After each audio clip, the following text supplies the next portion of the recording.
মানিকপুৰত শিৱৰাত্ৰিৰ দিনা নৱনিৰ্মিত শিৱ মন্দিৰৰ দুৱাৰ মুকলি বঙাইগাঁও জিলাৰ মানিকপুৰৰ মানিকপুৰ তিনিআলিত ভক্তপ্ৰাণ ৰাইজৰ বাবে মুকলি কৰা হয় শিৱ মন্দিৰৰ নৱনিৰ্মিত গৃহৰ দুৱাৰ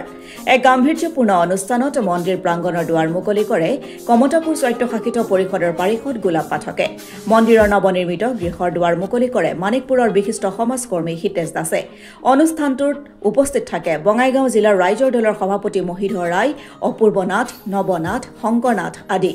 উল্লেখনীয় যে খ্ৰীষ্টীয় 1990 চনতেই মানিকপুৰ তিনিআলিৰ ৰাষ্ট্ৰীয় ঘাইপথৰ দাঁতিত স্থাপিত শিৱ মন্দিৰটো পৰৱৰ্তী সময়ত নতুন চাৰিলেনযুক্ত ঘাইপথ নিৰ্মাণৰ পৰিপ্ৰেক্ষিতত শিৱ মন্দিৰটো স্থানান্তৰ কৰা হয়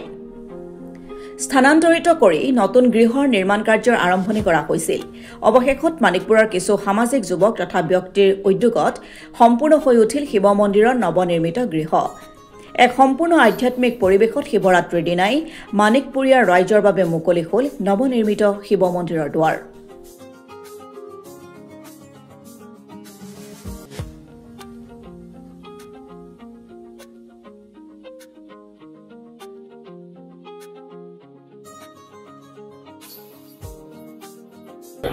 আজি আমাৰ মানিকপুৰ তিনিআলি শিৱ মন্দিৰটো আপোনালোকে জানে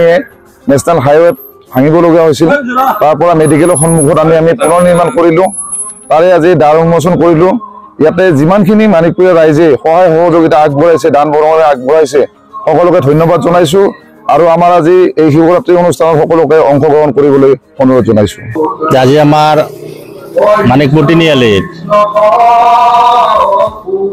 শিৱ মন্দিৰ আজি নতুনকৈ স্থাপন কৰিছে ভাল লাগিছে আহি মোক আমন্ত্ৰণ জনাইছে দ্বাৰ উন্মোচনৰ কাৰণে আশা কৰোঁ আমাৰ সমিতিখনৰ প্ৰচেষ্টাত অনাগত দিনত তাৰে আমি পূজাটো উদযাপন কৰিব পাৰিম আৰু মই সকলোকে প্ৰাৰ্থনা জনাইছোঁ যাতে সকলোৰে মংগলে কুশলে ৰাখে